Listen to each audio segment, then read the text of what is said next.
ଅନୁଗୁଳ ଜିଲ୍ଲାସ୍ଥିତ ହିଙ୍ଗୁଳା କ୍ଷେତ୍ର ମହାପ୍ରବନ୍ଧକଙ୍କ ଦପ୍ତର ସାମନାରେ ଆଜି ହିନ୍ଦ ମଜଦୁର ସଭା ସହବନ୍ଧିତ କଳିଙ୍ଗ କୋଲିଆରୀ ମଜଦୁର ସଭା ତରଫରୁ ଆମରଣ ଅନଶନ ଆରମ୍ଭ ହୋଇଯାଇଛି।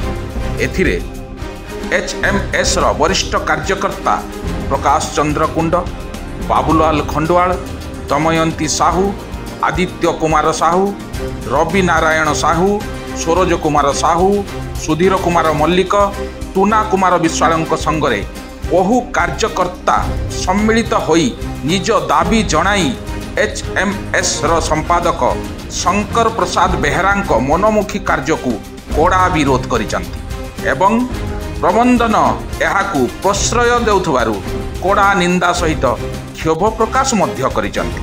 ଏହି ସମ୍ବନ୍ଧରେ HMS ନେତାମାନେ କ'ଣ କହୁଛନ୍ତି ଆସନ୍ତୁ ଶୁଣିବା। ଯାହାକି ମୁଁ ଶ୍ରୀ ପ୍ରକାଶ ଚନ୍ଦ୍ର କୁଣ୍ଡ ଜେନେରାଲ ସେକ୍ରେଟାରୀ ହିସାବରେ କାର୍ଯ୍ୟକାରୀ କରି ଆସିଛି 30 ବର୍ଷ ଧରି।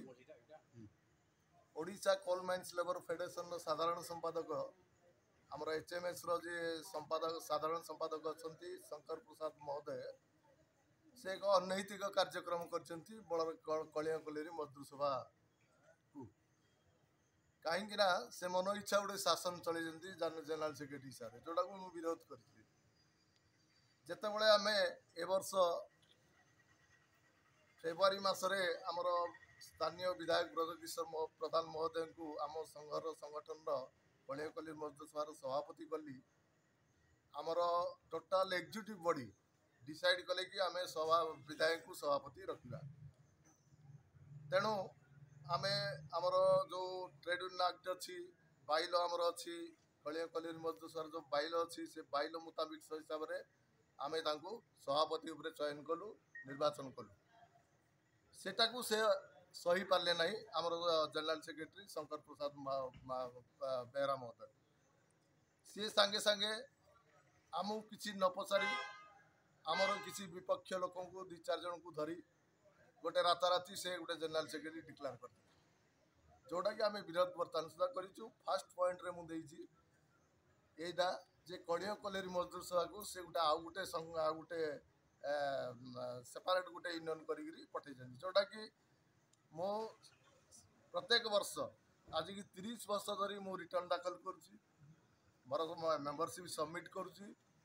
ସାରା ରାଜ୍ୟର HMS ତଥା ସାରା ଭାରତବର୍ଷର HMSକୁ ମୁଁ ମୋର ଆଫିଲିଏସନ୍ ଫି ବି ମଧ୍ୟ ଦେଉଛି। ସମସ୍ତେ ଜାଣିଲା ପରେ ଏ ଜିନିଷ ମୁଁ ସମସ୍ତଙ୍କୁ ଜଣେଇଛି, ଜଣେଇଲା ପରେ ମଧ୍ୟ କାହାର କର୍ଣ୍ଣଗୋଚର ନାହିଁ ଏଥିପ୍ରତି। ତେଣୁ ମୁଁ ଶେଷରେ ନିଷ୍ପତ୍ତି କଲି ଯେ ମୁଁ ହଙ୍ଗର ଷ୍ଟ୍ରାଇକ୍ରେ ବସିବି, ୟାର ନ୍ୟାୟ ଉପଯୁକ୍ତ ପାଇବି। କାରଣ ଏ ମ୍ୟାନେଜମେଣ୍ଟ ଚାହୁଁଛି ଯେ ଦକ୍ଷ ଲୋକମାନଙ୍କୁ ନ ରଖିବା ପାଇଁ। ଆଉ ଶଙ୍କର ପ୍ରସାଦ ମହୋଦୟ ଜେନେରାଲ ସେକ୍ରେଟାରୀ OCNFଙ୍କର ମଧ୍ୟ ସେଇ ଧାରା ଚାଲିଛି।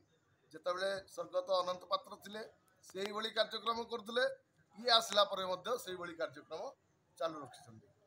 ଇଏ ହେଲା ମୋର ଡିମାଣ୍ଡ। ମୋ ସଂଘକୁ ଯେଉଁଭଳି ମ୍ୟାନେଜମେଣ୍ଟରେ ଆମକୁ କୌଣସି ମିଟିଂ ଡାକୁନି, କେଉଁଠି ଆମର ନିଷ୍ପତ୍ତି କରିବା ପାଇଁ କେଉଁଠିକି ଡାକୁନି, କେଉଁ ଜାଗାରେ ମଧ୍ୟ ଆମକୁ ମାନ୍ୟତା ଦେଉନି, ସେଇଥିପାଇଁ ମୁଁ ଆଜି ହଙ୍ଗର ଷ୍ଟ୍ରାଇକ୍ରେ ବସିଛି।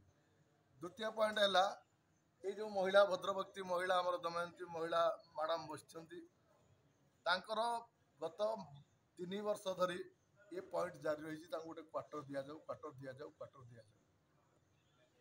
ଯେତେବେଳେ 4 ବର୍ଷ ତଳେ ବଲଣ୍ଡା 108 କ୍ୱାର୍ଟରରେ ୟାଙ୍କୁ 10ଟି କ୍ୱାର୍ଟର ମିଳିଥିଲା ହିଙ୍ଗୁଳା କ୍ଷେତ୍ରର କର୍ମୀମାନଙ୍କୁ, ସେଥିରେ ମଧ୍ୟ ୟାଙ୍କର ନାଁ ଥିଲା। ସେଇ 10 ଜଣଙ୍କୁ ମଧ୍ୟରୁ ଯେଉଁ କ୍ୱାର୍ଟର ଆଲଟମେଣ୍ଟ କଲେ ସେତେ ଭାଲୁଗାଡ଼ିଆର ସବୁ ଆମର ସ୍ଥାନୀୟ ଜମି ପ୍ରଦାହାରୀ ଲୋକ ସବୁ ଏଠାରେ ଜବରଦସ୍ତି ଥିଲେ, କିନ୍ତୁ ତା ପରିବର୍ତ୍ତେ ଏମାନଙ୍କୁ ଆଲଟମେଣ୍ଟ କରାଗଲା, ଯାହାକି ସେମାନେ ଛାଡ଼ିଲେ ନାହିଁ, ଏମାନେ କ୍ୱାର୍ଟର ଅକ୍ତିଆର କରିପାରିଲେ ନାହିଁ। ସେଇ 10 ଜଣଙ୍କୁ ଏଠି ସ୍ଥାନାନ୍ତରିତ କଲେ। ଦାବି ତ ଯାହା ହଉ, ପ୍ରଥମ କଥା ହେଲା ମ୍ୟାନେଜମେଣ୍ଟର ଯେଉଁ ମନମୁଖୀ କାର୍ଯ୍ୟକଳାପ, ସେଇଟା ପାଇଁ ସମସ୍ତେ ପୁରା ଅସନ୍ତୁଷ୍ଟ, ପୁରା ଶ୍ରମିକ ସମାଜ।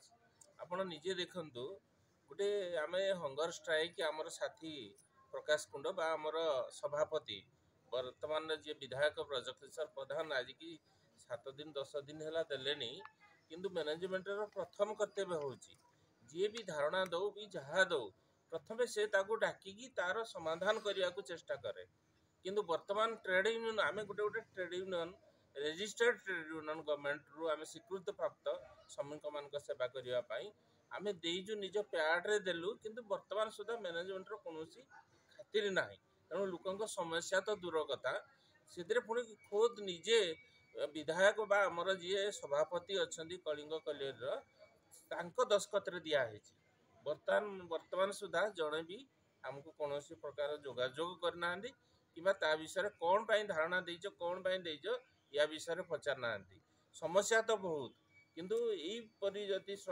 मैनेजमेंट मनमुखी शासन चले ताले यह माने अनुगुल जिल्लारू जिला प्रतिनिधि सुश्री पात्रଙ୍କ रिपोर्ट टुमानी टीवी।